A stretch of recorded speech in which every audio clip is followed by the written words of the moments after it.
네, 여러분 안녕하십니까? 디자인 싱킹 6주차 수업을 시작하겠습니다.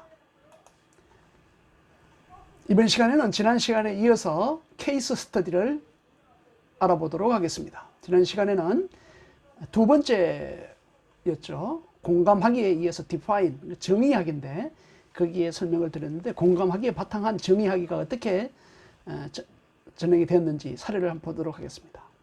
사례는 MRI, 우리 기계 있죠. 그것을 재디자인하는 그런 케이스인데요.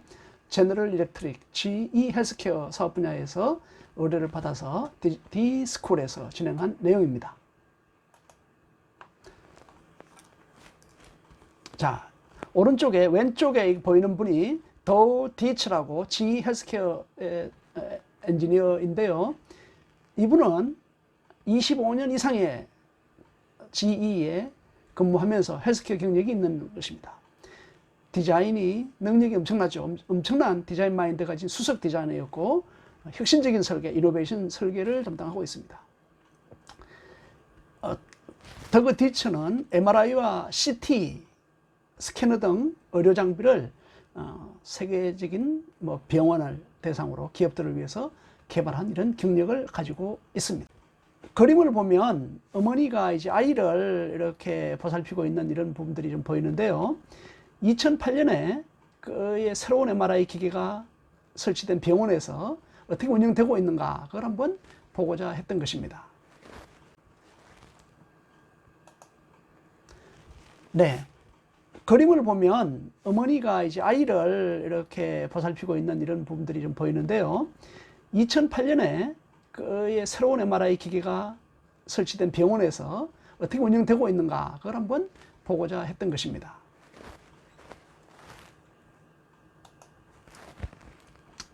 실제로 이제 이 제품 출시되기 시점에서 권위 있는 산업 디자인상을 받은 그런 기계에 해당됩니다.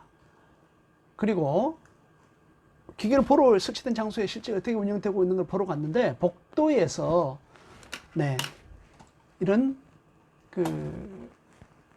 목격을 하게 되었습니다. 이것은 보면 네, 경력 흐름을 바꿔서 MRI 사용자 경험을 재구성하는 데 도움을 준다 이렇게 되어 있는데 복도 입구에서 한 젊은 가족의 딸이 이제 금지를 받게 됐는가 봐요. 그래서 7살 딸의 극한의 공포, 괴로움을 느끼고 있는 그런 장면을 보게 됐던 것입니다.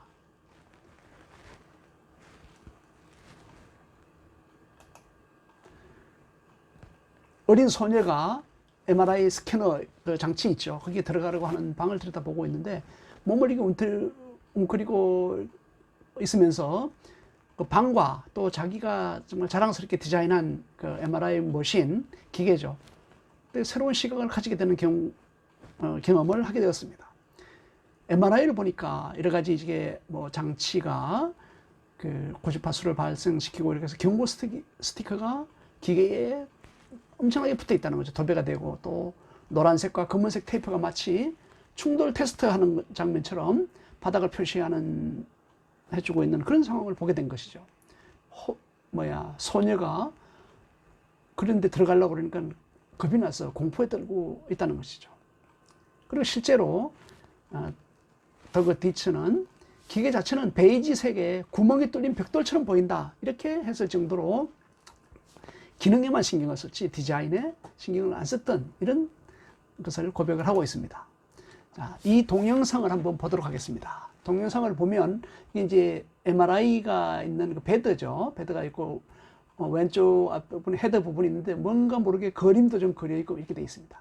성인 환자들과 달리 어린 환자들이 이런 기계들에 쉽게 접근할 수 있는 이렇게 대단히 어려움을 느끼고 있다는 것을 공포감을 느끼는데 결국은 이렇게 개선을 했다는 것인데 어떻게 된 것인지 한번 보도록 하겠습니다. 우리가 디자인 싱킹에서 공감하기, 정의, 그렇죠? 그다음에 아이디에이션은 다음 시간에 또 할 텐데 이미지를 발상하기, 아이디어 발상하기, 아이디어 창출하기, 아이디어 구상하기 이렇게 될 수 있습니다. 그 이후에 프로토타입을 빨리 만들어 보는 것이죠. 비싸지 않더라도. 그리고 테스트를 한번 해보면서 다른 요구 사항이 있든지 또 더 나은 방법이 있는지를 찾아보는 것입니다. 이때 기계의 외관과 스캐닝, MRI 그 룸이죠. 스캐닝 룸의 벽에 스티커를 발라가지고 좀 컴컴하고 둔하고 단지로운 경험을 화려한 해적의 모험을 하는, 해적 체험을 하는 이런 것으로서 바뀐다는 것이죠. 단순히 스티커를 발라가지고 그렇게 한다는 거 비용이 훨씬 적게 들고 빨리 할 수 있겠죠. 이러한 특징적인 것을 구현함으로써 들어가는 개구부를 훨씬 더 크게 하고 또 폐쇄 공포증이 덜한 것처럼 보이게 하는 부가적인 이점을 얻을 수 있다는 것을 알아채게 되었습니다. 그들은 해적 모험을 통해 아이들을 인도할 운영자를 위해 대본을 만들었다는 것입니다. 그래서 이렇게 여기는 뭐 하는 데고 뭐 하는 데고 이렇게 진행을 하면서 갈 수 있다는 것이죠. 문제를 재조명하고 그 뒤처는 스트레스를 받는 MRI와 CT 스캔에 직면한 어린이들에게 긍정적인 경험을 제공을 하게 되었던 것입니다.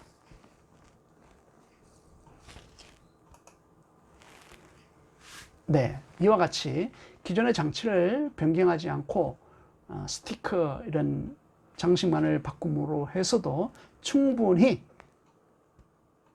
아이들이 흥미를 가지고 또 마치 모험을 하듯이 즐기는 동안에 대략 그 검사 과정을 거칠 수 있도록 하게 됩니다. 네, 실제로 어린이들도 그렇고 어른들도 가보면 MRI 검사를 하게 되면 뭐 시간이 다 다르죠. 20분 또 30분, 40분 또 1시간 넘게 하는 이런 경우도 있고 그런데 거기에 맞게 스토리텔링을 해서 다음에 어떤 스테이지가 이루어진다.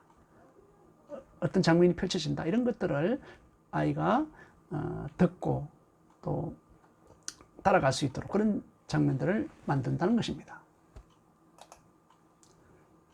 그래서 이와 같이 진행을 함으로써 아이들 진정률은 80%에서 확 떨어져서 거의 뭐 논란 이런 아이들이 1% 정도로 낮춰졌다는 거죠. 아이들에게 너무너무 긍정적인 경험을 하게 된다는 것입니다. 즐겁다.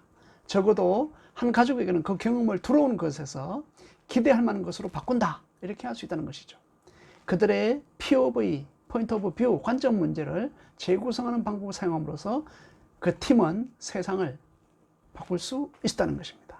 그래서 어린이들도 크게 어려움을 느끼지 않고 부담을 느끼지 않고 검사를 진행하게 되는 이런 계기를 만들었다는 것입니다. 네, 여기에서 우리가 동영상을 하나 더 보게 될 것입니다. 한번 보시기 바랍니다. 이것은 물체의 상대적인 스케일을 보면서 관점이 어떻게 변화하는지를 탐구하는 것입니다. 예를 들면 운동장에서 이렇게 놀고 있는 학생들이 있어요. 거기가 상당히 큰 대학이고 또 공간들이 있어가지고 즐겁게 놀고 막 뭐 훌라후프도 돌리고 이렇게 하고 있는데 이런 것을 또 이 영화는 어떤 뭐 피크닉에서 담요를 들고 있는 남녀로부터 점점 켜지는 거죠.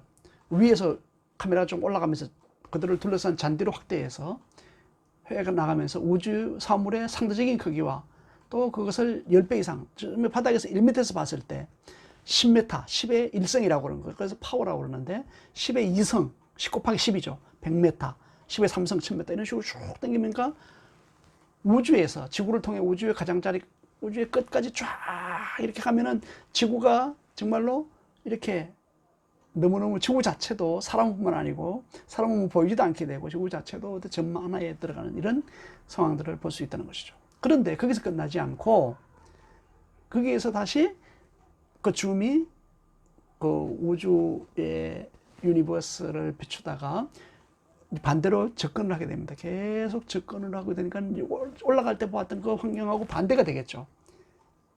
10의 10성, 10의 9성, 10의 8성, 10의 7성, 10의 6성 이런 거리로 하면서 10의 2성, 10의 1성, 10m 거리 그리고 0m까지 최근 가까이 1m까지 온 다음에 마이너스로 가는 거예요. 이제 마이너스로 가면 어떻게 되죠?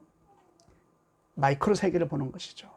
네, 10의 마이너스 1성, 10의 마이너스 2성, 10의 마이너스 3성 이런 식으로 반대로 가는 완전히 같은 상황을 파워즈 오브 10 성수로 이렇게 늘렸다가 줄였다가 더 세고 들어가고 하는 이런 것 구체적으로 이제 탄소 원자 핵으로까지 들어가는 거예요. 사람 속에 계속으로 세포, 핵 이런 것까지 이제 들어갈 수 있겠죠. 그 과정에서 그걸 보는 사람들은, 영화를 보는 시청자들은 스케일의 양극단에서 보게 되고 서로 이렇게 되는구나. 내가 정말로 이게 있는 게 다가 아니구나. 정말로 우주에서 보고 높은 데서 보면 황홀하게 보였다가도 보이지도 않게 되다가 너무 미미하게다 이렇게 되는 볼 수도 있고, 이게 또 완전히 접근해서 세부적으로 들어감으로써 정말로 한편으로는 이런 또 핵단이 세부적으로 들어가는 걸 보면서 우리가 더 큰 훌륭한 이런 역할을 하고 있구나, 그런 형상을 하고 있구나 하는 것도 이야기됩니다. 이런 걸 통해서 관점이 뭐죠? POV라고 합니다. 정비하는 것이 친숙하고 평범한 것에 대한 새로운 다양한 관점을 만들어낼 수 있는 방법에 대해서도 알게 되는 것입니다. 이와 같이 GE 헬스케어에서 MRI를 재구성한 것은 재구성함으로써 리디자인이라고 하기도 하고 리프레임이라고도 하는데, 그 힘을 활용하여서 혁신적이고 또 난해한 문제를 해결할 수 있다는 것입니다. 여러분들도 프로젝트를 하면서 때로는 잘 진행이 안 되고 어렵고 막히고 이런 부분이 있을 수 있습니다. 그렇다면 더 많은 관점, 예를 들어서 떨어져서 보기도 하고 내가 아닌 제3자에게 요청을 하기도 하고, 이렇게 관점을 통해서 혁신할 수 있습니다. 또 난해한 문제를 해결할 수 있는 이런 관점을 얻을 수 있다는 것입니다. 이를 통해서 제품 디자인 과정을 안내하고 또 사용자들, 유저들과 연결하기 위해서 POV를 설계하고 변경해 나가고 할 수가 있습니다. 우리가 디자인 싱킹에서 프로토타입 시제품을 만드는 것뿐만 아니고 설계하는 데서도 관점, POV를 다양하게 수립해보고 변경하고 할 수가 있는 것입니다. 그리고 정말로 이렇게 큰 수고를 안 들이더라도 조금만 다른 관점에서 봤을 뿐인데도 운이 좋으면 그냥 빛으로 환하게 들어온 세상을 볼 수도 있다는 이런 이점을 가질 수도 있는 것입니다. 네, 이와 같이 여러분들이 디자인 싱킹 과정을 통해서 다양한 이런 과정을 경험해 볼 수 있을 것이라고 생각을 합니다. 우리가 동영상을 보면서 앞에 부분을 더 설명을 하고 하는 기회를 제공을 합니다. 또 링크도 연결할 테니까 여러분들이 꼭 보시고 어떤 느낌을 가졌는지, 어떤 것들이 교훈적인 것인지 도움이 되겠는지를 댓글로 남겨주시면 좋겠습니다. 여러분, 사전에 강의를 듣고 수업에 참석하는 것이 중요합니다. 그리고 거기에 그치지 말고 보여주시기 바랍니다. 도운텔 말로만 하지 말고 그런 과제들을 여러분들이 진행하고 있는 것으로 알고 있으며 훌륭한 결과를 얻을 것이라 확신합니다. 오늘 수업을 여기까지 하겠습니다. 자, 감사합니다.